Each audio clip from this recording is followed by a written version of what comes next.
morning. And but before we get to any of that, a little bit of housekeeping. I want to thank our sponsor, of course, and we have another one coming on any day now. I'm excited about that. But I want to thank one of our sponsors, Eve Rosenberg, aka the Tax Mama. You should go to her website, taxmama.com. She has 2 award-winning books, Business Taxes Made Easy and Deduct Everything. In addition, the Tax Mama will answer your tax questions for free. So you should go check out her website if you have any tax questions. She's an expert in all things taxes. She's really, really good. You will not be sorry if you check out her website or purchase one of her books. Also, if you want to know ahead of time who is going to be on Money Talk with Melanie, the best way to do that is via my social media, either by following me on Twitter at Money Talk Mel or by liking my Facebook page, which is Money Talk with Melanie. Also, you can email me if you have any questions or you have a topic to suggest for the 5 minutes of personal finance. Perhaps there's a guest you think I should try to have on. Email me at moneytalkwithmelanie@gmail.com. Finally, if you would like to be a guest on the show, do give me a call. You're an entrepreneur, you have an innovation you'd like to discuss, a product, a book, you're an expert in anything money, give me a call and see if we can see about having you on the show. That number is 937-756-6639. Now, all that having been said, let's move on to today's Money Talk news report. So, it appears that the White House Commission on opioid abuse, has found that America. I'm actually going to read this word for word. That America's enduring a death toll equal to that of 9/11 every 3 weeks. Now that is really, and that's according to the Commission on Opioid Abuse. That's really scary. And according to the notes, they're suggesting that a state of emergency be declared in regard to this, and that it would force Congress to focus on funding combating the opioid crisis, which is now on epidemic levels. So that's something that's cause for concern. And you know, there's two opposing viewpoints on that, so to speak, which of course there's always the, you know, you're on drugs, you try drugs, whatever. There's also an argument that says, you know, you get prescribed drugs from a doctor and end up addicted, then what do you do? But in the meantime, people are dying. So it's a serious problem that needs to be addressed. I don't always know that throwing a lot of money at any in any government department is the answer. That's always cause for concern, because as we know, government is not always the most effective at solving problems when they should be. I wish they were, but they're not always. But that's but the commission has determined what we've already known for a while now, is that it's a huge problem. So that's something to keep your eye on. And there's only, I believe there's only one company that really produces that drug. And there are some assertions out there that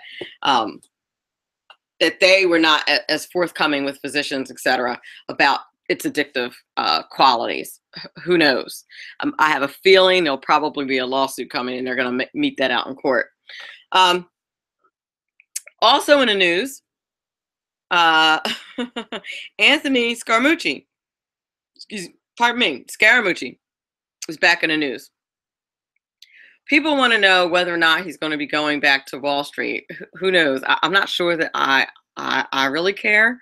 Maybe somebody else does. Although it is interesting to note that he sold his company and it's in the process of review right now in order to work for the White House. I mean, the man is a patriot, a potty mouth, foul mouth patriot, but a patriot nonetheless. And so people are wondering whether or not, Wall Street will welcome him back with open arms.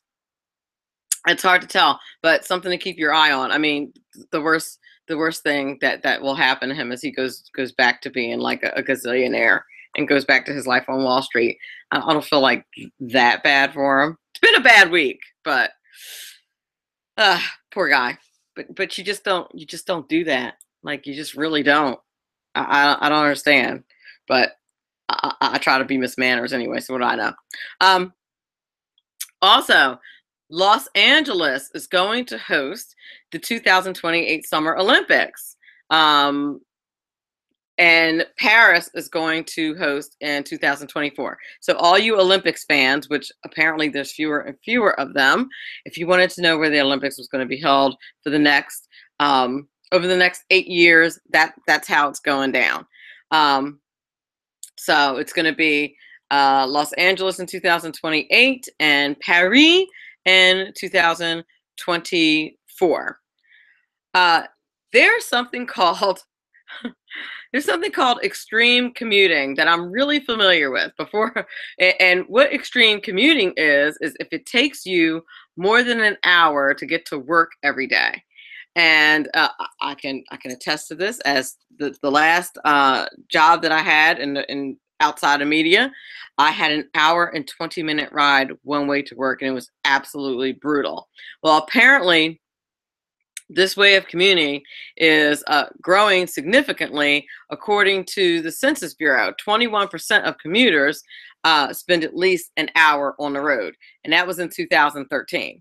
So apparently that's starting to go up, and I don't know if that speaks to the condition of the job market, or I know for me it does. The area that I live in just is not teeming with jobs. I live in a resort area. I know, don't cry for me too hard. I live in a beach resort area where the jobs just tend to be seasonal. So somebody like me, who's an academic, nerd looking for a teaching job or something like that, you're gonna travel. People where I live, you either work for the government, you're an entrepreneur, or you travel. So I switched to being an entrepreneur, and by the way, that's much better. At least for me, that's much better. Lastly, last item on the Money Talk News Report: Britain could lose 40,000 jobs in the investment banking market because of Brexit, and that's according to Oliver Wigman Consultants. That's frightening. At least for Britain's economy, and possibly some effects on ours as well. Apparently, there are banks who, in preparation for Brexit, are starting to lay off. So that's a little bit scary and a lot to be concerned about, for sure. You're listening to Money Talk with Melanie. This is your business diva, Melanie Collette. When we come back, we will talk to the one and only Dr. Gleb Tsipursky, and he's going to talk to us about helping our clients succeed through emotional intelligence. We'll be back in one moment. Call it the deep state or the unelected administration. We the people had better wake up before America is put to sleep. Hello, I'm Ron Edwards. On today's page from the Edwards Notebook, the elitists of big government, the establishment media, and academia are a three-headed monster that is bent on literally destroying our republic. Of course, every thinking American knows that. In fact, that trilogy has been working for decades to turn America into a dictatorship that is far removed from the constitutionally limited republic the founding fathers left us. One can go all the way back to the time of Engels and quickly learn how dedicated the globalist elites are in their movement to rule over everyone except themselves. Great men like Presidents Lincoln, McKinley, and Kennedy were murdered for trying to put America and liberty above global tyranny. The deep state or unelected entrenched administration that is being challenged by President Trump is just as evil as those in the past who put McKinley, Lincoln, and Kennedy asunder. My fellow Americans, America the Beautiful is in a literal fight for her survival. We must bring back Americanism and pray for our president, who is loathed by the same type of elitists who also hated McKinley, Lincoln, Kennedy, and Reagan. I'm Ron Edwards. Sponsored by the Tri-County Liberty Coalition. Who likes paying taxes? Nobody. That's why Eva Rosenberg from TaxMama.com wants you to pay less of them. Read Small Business Taxes Made Easy and learn how to set up a business plan that minimizes taxes, the tax benefits of different forms of financing, spot and fix errors in the 1099s, legally increase your deductible expenses with better record-keeping techniques. Don't let the IRS squeeze you out of every penny. Start deducting today. Visit TaxMama.com. TaxMama.com. That's TaxMama with one M.com. Okay, we are back. You're listening to Money Talk with Melanie. This is your business diva, Melanie Collette. And I'm very happy to have with us this morning Dr. Gleb Tsipursky, who is a speaker and disaster avoidance expert, as well as a professor. And he's going to talk to us this morning about helping your clients to succeed through emotional intelligence. Very excited to have him on the show this morning. A little bit more about Dr. Tsipursky. I don't know why I'm having such a difficult time. In addition to being a speaker and author, he's also a consultant, a coach, and scholar, a social entrepreneur. He specializes in science-based strategies for effective decision-making, goal achievement, and emotional and social intelligence, meaning and purpose, and altruism. I love it. I absolutely love it. He actually, and I think I mentioned this in the opening as well, is that he also has been doing some research on truth in messaging in the political realm, which is, of course, something I'm very interested in. I don't know how to wrap that around money, but I'm going to find a way and try to have him back on the show to talk about that, because I find that to also be very interesting. So without further ado, Dr. Gleb Tsipursky, how are you? I'm great. Thank you so much for having me on. Really appreciate it, Melanie. Thank you so much for doing the show. I am really excited to have you on the show, because I feel like these topics, these kind of scientific, thinking out of the box type topics are very rarely talked about in business, but very important nonetheless.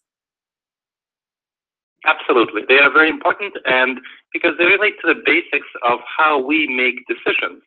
You know, we in business, people make decisions all the time, and they don't actually consider their process of decision making.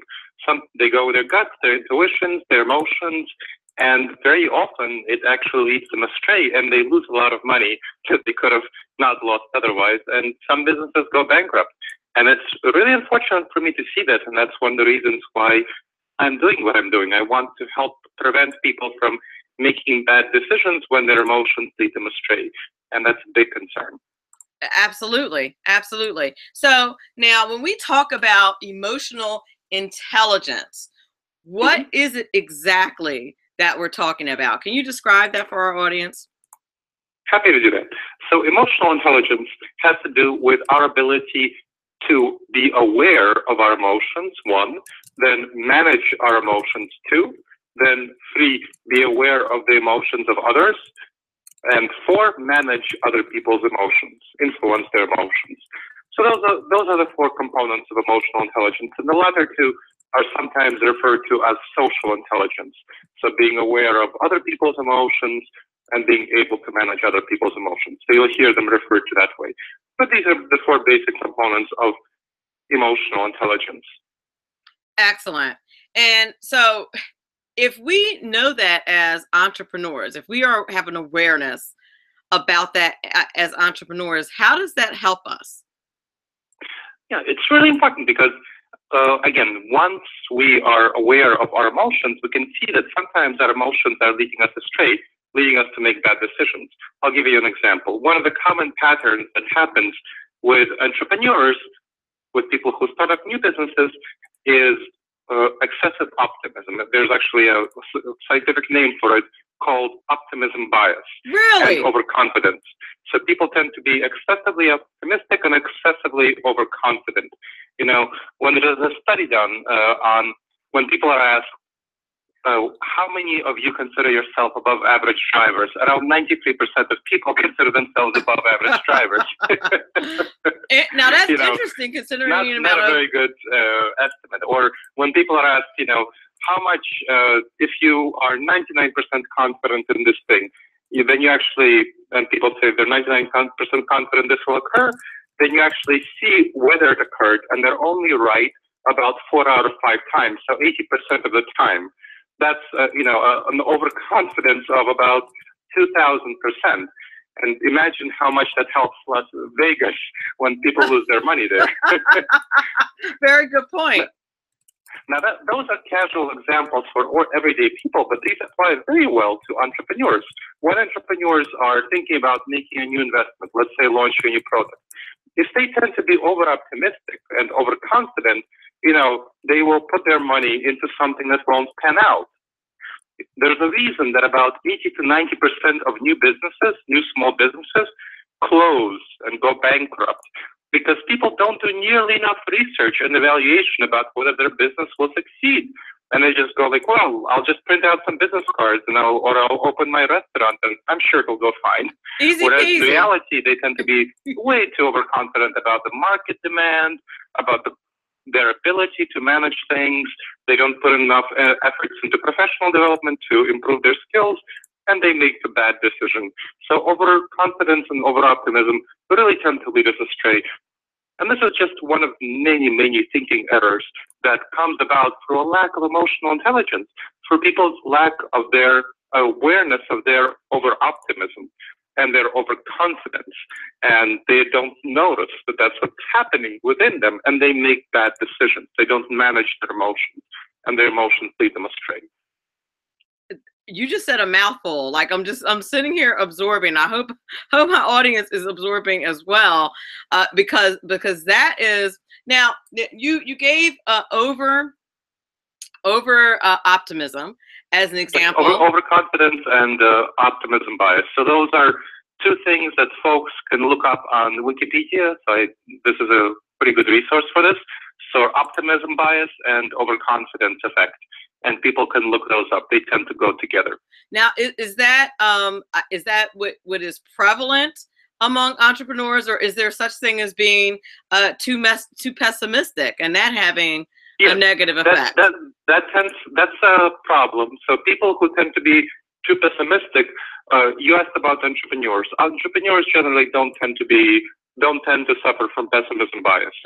So this is absolutely true. I mean, people who suffer from pessimism bias, that is a problem, but those are the people who don't tend to start businesses when they should start businesses. So, for example, people who would keep working for major corporation long past due when their skills would actually be better used by them starting a new business. So that's another problem, and that tends to go with overconfidence as well. So people who are overconfident, they tend to be overconfident in a pessimistic way. They tend to not consider they think, oh, I'll never make it, I won't start a new business, nothing will go right, and therefore I'm not going to start a new business. So yeah, that they will just not start that new business. And that tends to be a problem as well, but it's not a problem for entrepreneurs. If you are the kind of person who thinks that, hey, I'm going to go start that new business, you're not going to be suffer from pessimism. If you're the kind of person who thinks like, I'm just going to stay here in my boring company and, do this thing, even though they're mistreating me, not treating me right, you're probably not going to be listening to Money Talk with Melody. That is very true. That is very true. And I think many people don't understand the significance, the relevance that your emotions have, period. But then to not be aware of them at all and not be aware of how it affects your business decisions is a whole nother ball game, I would think. Yes, absolutely. So people in business tend to suffer from the idea that everyone around them and then themselves are robots and have no emotions. Right. They tend to, that's how, we're all rational beings and we're all just, making this decisions simply based on the monetary incentives involved. And that's not true at all. Now, we tend to make decisions based on things like social status. We tend to make decisions based on liking, how much we like somebody else. We tend to make decisions based on, our intuitions of our optimistic forecasts of what will happen. in some situations, pessimistic forecasts, and not be aware that these are emotions that are driving our everyday decision making. So here's the kind of the research behind this, the theory behind this, and folks who are interested can look these up. A good book on these is Kahneman's Thinking Fast and Slow. So I like that title. Daniel Kahneman, Thinking Fast and Slow. We have, as human beings, two systems of thinking, and this is called dual process theory. One is called the system one, or the autopilot system, and that's the emotional intuitive system. That's the gut reactions. Now, that has evolved much earlier in our evolutionary process, and that's like the deeper brain, the very emotional brain, intuitive. It's the fight or flight response. It's the snap judgment. It's the gut reaction. Very powerful. Turns on in milliseconds. We also evolved the second system of thinking, the rational, intentional system, and that's called system two. The first one is called system one. So the intentional system is the calm, reflective system. It's a system that deals with numbers. It's a system that deals with abstract thinking, with long-term thinking. And that's a really important system that we don't tend to use nearly as much as we should. It takes effort to turn on. It's cognitively effortful. It takes about a second to turn on versus milliseconds, so it's hundreds of times slower. I'll give you an example in a business setting. So say you're talking to your boss in a corporation, and your boss is giving you some constructive criticism. Now, our natural intuitions are to either shout back at our boss saying, no, that's not right, so the fight response, or the flight response, which is just kind of shutting down and putting our fingers in our ears and yelling, la, la, la, I can't hear you. Right. Neither of those are helpful. The helpful response is to be intentional and incorporate the feedback from our boss and improve our performance going forward. Now, whether the same example can be used with let's say you're an entrepreneur and you're dealing with an irate customer. You can, shout back at your customer, or you can kind of shut down and not listen to your customer. But the wise thing to do would be to incorporate your customer's feedback and then improve your product going forward. That's a really hard thing to do. It takes a lot of emotional effort. It's not easy or natural or intuitive. So that is the intentional system at work. And that's when you can be aware that that's what's going on. That makes a lot of sense. That makes total sense. So now, how can we as entrepreneurs be more not only emotionally aware of our own emotional intelligence and check in with that, but do we need to have some insight into the emotional intelligence of our clients as well in order to be effective? So we have to have insight into the emotions, not the emotional intelligence. We have to be aware of our own emotions and manage our own emotions. And so managing our emotions requires us being aware of how we feel and having effective strategies for addressing how we feel. So things like, let's say if we feel ourselves to be aroused, to do deep breathing, calm ourselves, fist clenching and so on, to calm ourselves and let go of those emotions and delay our decision making, not make snap judgments. So that's really important. Now, dealing with our clients or our business partners, or if we still haven't opened up our own business with our bosses, one of the really important things is to be aware of their emotions. And there are several techniques for that. One of the techniques for people who want to do more in-depth research, I recommend Paul Ekman's work on facial expression. So E-K-M-A-N, Ekman, Paul Ekman. He does a lot of work on facial expressions and micro gestures. So really good stuff.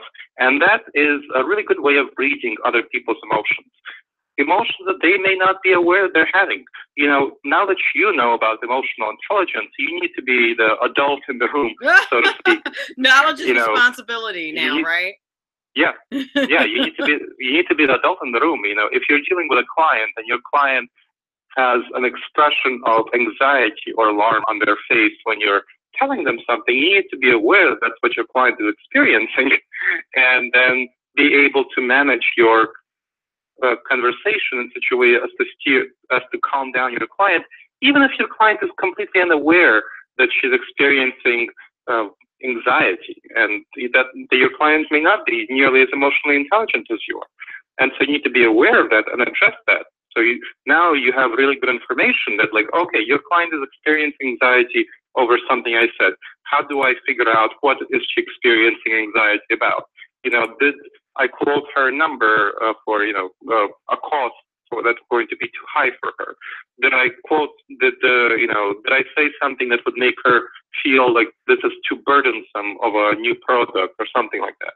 Or will it compete with something else she's done? So you need to figure these things out.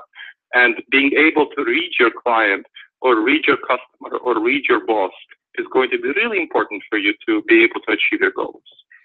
That makes a lot of sense. I'm trying to now in the radio situation where, okay, I don't do call-ins on this particular show, but I've hosted shows where I do call-ins, and I would think that you could probably do that verbally as well, that would translate when people are talking to you. If you're paying attention to any kind of voice indicators, would that work from an auditory standpoint, or is it only visually that you can tell? Absolutely. It works from an auditory standpoint, and you should pay attention to people's tone of voice when you're speaking to them. I just gave the micro gestures. The micro gestures have been the best researched topic, so I kind of, went with the best research topic. There has been less research on tone and less research on email, writing textual things. Now, but that's an interesting that one. Is definitely indicative. What I would recommend for people who are talking to others and who are also engaging in text-only communication is you need to have a baseline of seeing what that person was like beforehand. Was that person writing extensive emails beforehand and now they have turned into short and terse emails? Or was that person having a calm tone of voice and their tone of voice changed to be rapid and excited? So what you want to do is see if their tone or if their style of textual engagement has changed from their previous style. And then you can know that they have likely some kind of emotional reason for the change in style of writing, a change in style of verbal engagement. And so then you can figure things out. But in textual or auditory engagement, it's really less clear. So there's less information that you have available. Their face is really expressive, whereas the voice is less so, and so is the text. So absolutely. You want to, so that's why it's valuable to have as many indicators, as much evidence as possible for the emotional subtext of your engagement. That's why I strongly recommend that when people have business meetings, they have them, if they can't do it in person, they have them on video conference. Yes. Because you can read the person's face in a much more effective way. Absolutely. And then there are nuances to the technology piece, I would think, because people have different levels of knowledge as to how to communicate from a texting standpoint, from an electronic standpoint. Not everybody, for example, not everybody is aware, and I've found this out in my time as a technology teacher, not everyone is aware that all caps in text is yelling. Some people yes. just think it's like convenient to do it in all caps, to type in all caps, but really that means you're yelling from a technology standpoint. But some people don't know that. So I guess you would kind of need to pay attention to those things about your client. Yeah, and that's where I'm talking about kind of a change in what you want to do is establish a prior baseline, how they typically communicate, and then see how they change their communication. So if you are aware that they usually don't text in all caps, and now they start texting in all caps, then you know that they're yelling or something like that. So yeah, that's where it's usually valuable to know how they communicate. That's their baseline, their prior. Now, another thing that you can do is also evaluate what their typical emotional reactions are. How can you model them?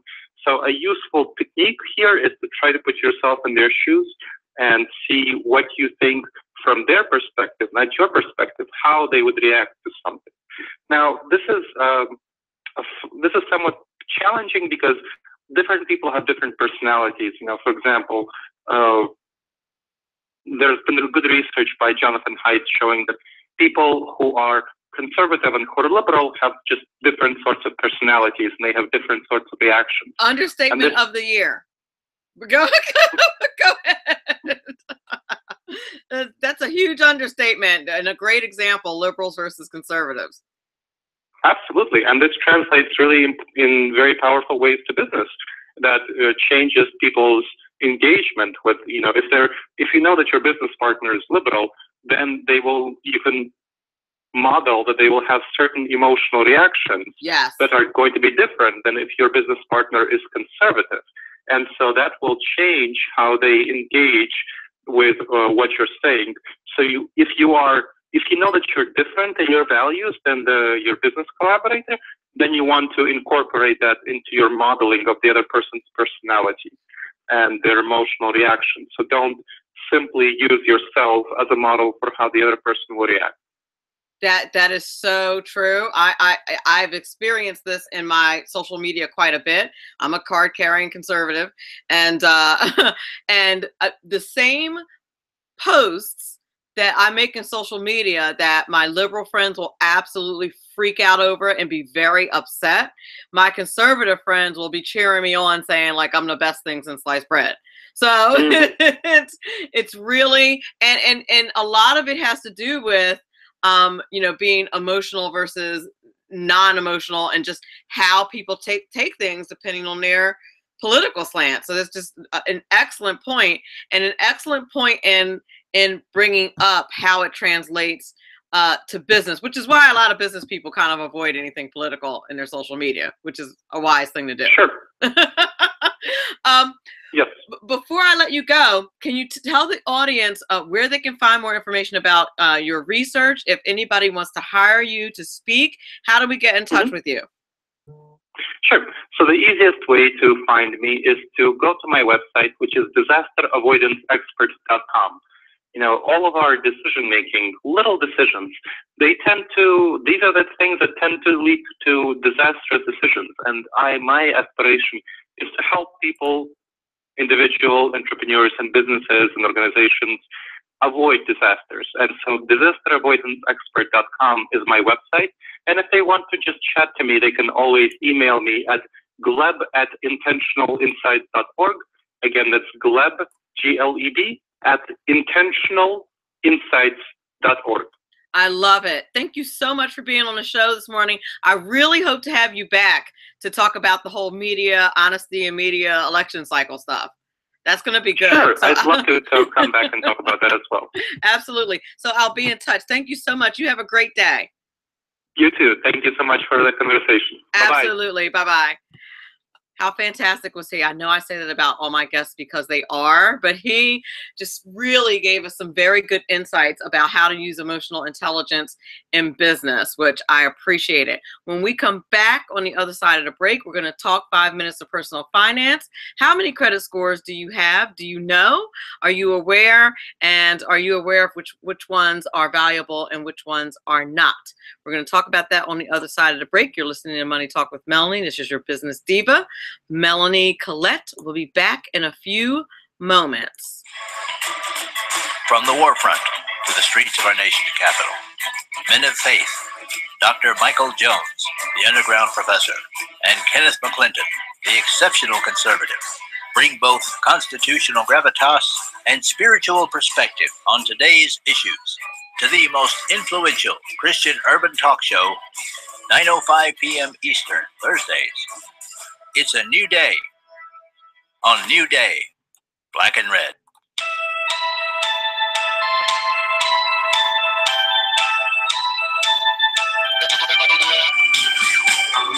Hey, it's Jersey Joe from the Reaver, Common Sense.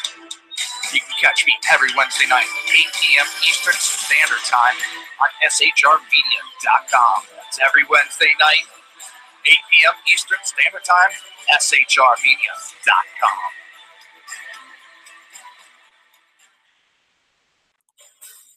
The best late-night conservative talk show in America, Sackheads Radio.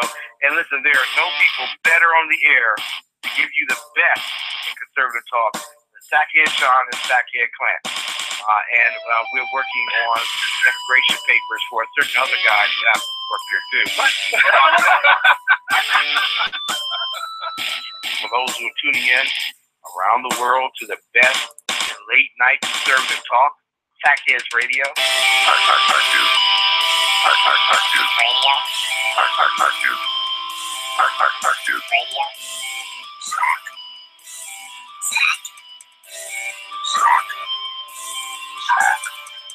best late night conservative talk show in America.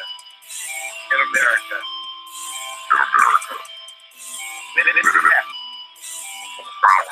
And in this web was a large, I'm pretty sure it was the biggest spider I've ever seen. Conservative media done right. You're listening to the SHR Media Network. Hey, it's Sean from the Sackheads Radio Show.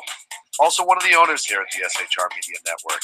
Are you opinionated? Have you ever wanted to do your own show? Have you ever heard somebody like the Sackheads and go, yeah, I could probably do that better? Well, now's your chance. Send me a 5-minute clip at sackheadsradio@gmail.com, and maybe you can be part of the SHR broadcasting team. sackheadsradio@gmail.com. Times are dark. The people are misled by corrupt politicians, lied to by establishment media, and deceived by the false messages of Islam. A nation looking for direction needs a guide. It needs a man with a cane. I'm Dave Milner. Join me on Spreaker, SHR Media, Pundit Press Radio, and YouTube through the SHR Media page for a different kind of commentary on the unpleasant blind guy. Because the truth is not always pleasant.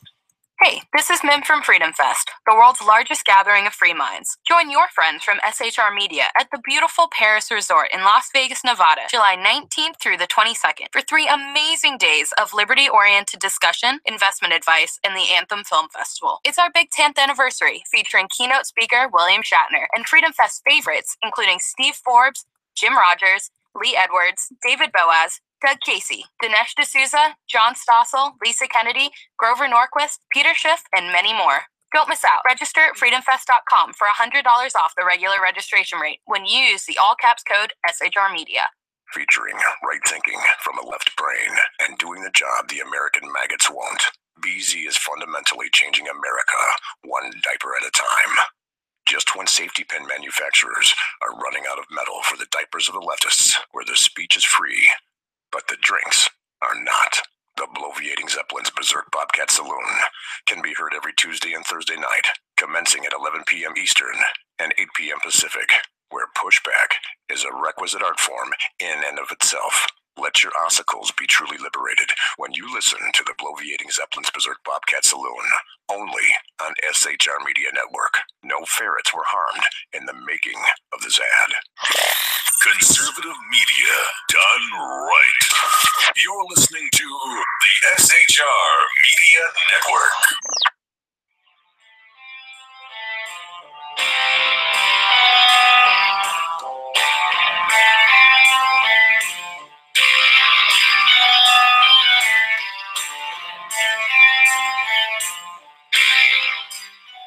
Okay, we are back. You're listening to Money Talk with Melanie. This is your business diva, Melanie Collette. And now it is time for your 5 minutes of personal finance. And today we're going to discuss how many credit scores you have. Now, I will bet that if asked this question initially, your answer would be, well, of course, there's 3, right? There's your three biggies, your 3 basics, right? You have Experian, Equifax, and TransUnion, which everybody pretty much knows about, that those are your basic 3. But were you aware that there are actually over 30 different credit scores? I was not. I'm going to tell you. I did not realize that. I was doing some research and ran across an article, and I thought, this is probably something my audience would like to know about, because I didn't realize that either. I was getting an inkling of that with some things that I've been doing, and some credit scores that look dramatically different. And I'm going to explain to you why. Because they now have these scores that are particular to the industry. So within Experian, Equifax, and TransUnion, there are like sub-scores, if you will. The Experian, Equifax, and TransUnion basically uses a FICO score, which everyone is aware of, right? The Fair Isaac Corporation score. And these scores, like I said, are referred to as your FICO scores. Everybody's familiar with that. But there are some subscores within that are newer and more accurate that help different organizations determine whether or not they're going to give you credit. And so, your score can vary by as much as 100 points. Now, you can consult Professor Google to find out, what all of them are and how to be mindful of your score on each of those, depending on what kind of credit you might be applying for. But there are multiple versions of the credit scores, and I'll give you an example. If you are going to get a credit card or an auto loan, there's actually a FICO score for auto loans called the FICO Auto Score. That is going to be different than your FICO bank card score. So each score is calculated quite differently than other scores, and your history is weighted differently. The relevance of your history is weighted completely differently.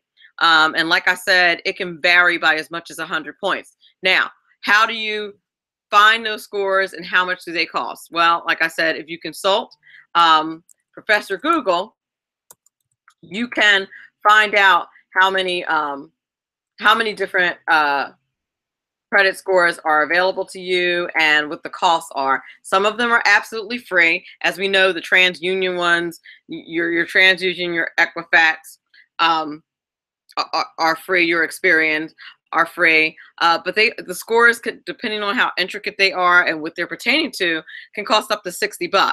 So you want to be aware of that as well. If you're shopping for a home, you're making a big purchase, you want to be really careful about which score to use. But the bottom line is you want to talk to your creditor about which score that they're using. You want to check it out ahead of time, just like you would do anything else, to make sure that you're okay. Because you may go in thinking, I have a fantastic credit score because my TransUnion FICO score is X, but they're using some other score within that to determine your credit for that particular item or that particular area. Hopefully that makes sense. Hopefully that was informative to you. That was your 5 minutes of personal finance. Remember, check your credit score and find out which credit score pertains to what type of credit that you're getting so you have the most accurate information as possible. You're listening to Money Talk with Melanie. We'll be right back in a few moments. Taxes. Nobody. That's why Eva Rosenberg from TaxMama.com wants you to pay less of them. Read Small Business Taxes Made Easy and learn how to set up a business plan that minimizes taxes, the tax benefits of different forms of financing, spot and fix errors in the 1099. Hey Melanie, my name is Cynthia. Greatly increase your deductible expenses with better record-keeping techniques. Don't let the IRS squeeze you out of every penny. Start deducting today. Visit TaxMama.com. TaxMama.com. That's TaxMama with 1M.com.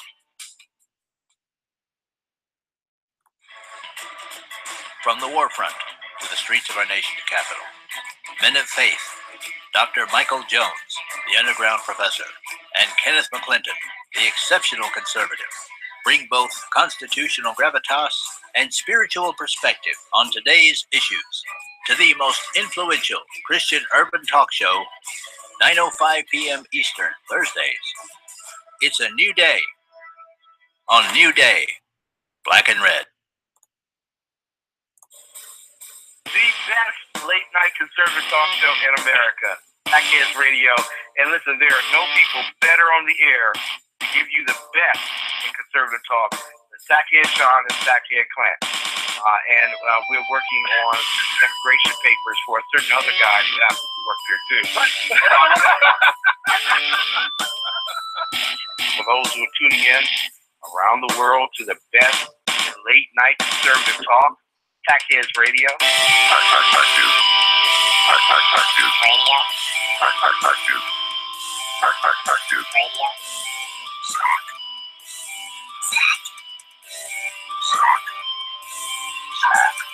The best late night conservative talk show in America.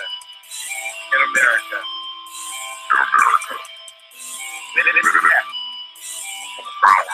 And in this web was a large, I'm pretty sure it was the biggest spider I've ever seen. Conservative media done right. You're listening to the SHR Media Network. Hey, it's Sean from the Sackheads Radio Show. Also one of the owners here at the SHR Media Network. Are you opinionated? Have you ever wanted to do your own show? Have you ever heard somebody like the Sackheads and go, yeah, I could probably do that better? Well, now's your chance.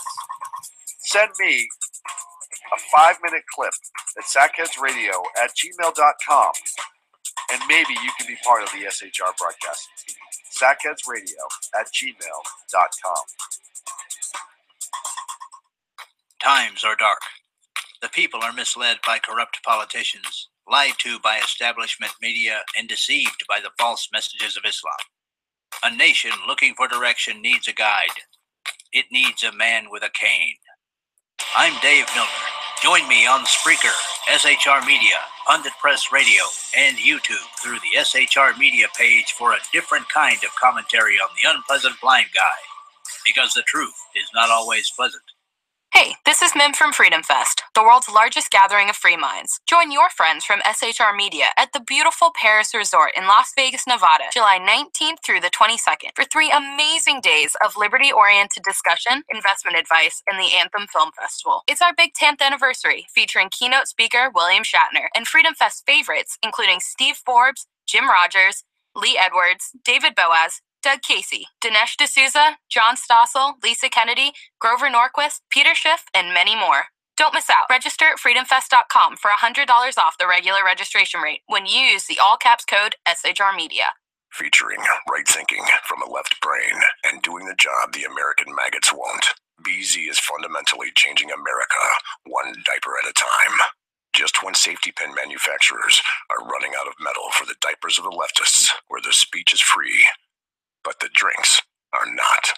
The Bloviating Zeppelin's Berserk Bobcat Saloon can be heard every Tuesday and Thursday night, commencing at 11 p.m. Eastern and 8 p.m. Pacific, where pushback is a requisite art form in and of itself. Let your ossicles be truly liberated when you listen to the Bloviating Zeppelin's Berserk Bobcat Saloon, only on SHR Media Network. No ferrets were harmed in the making of this ad. Conservative media done right. You're listening to the SHR Media Network.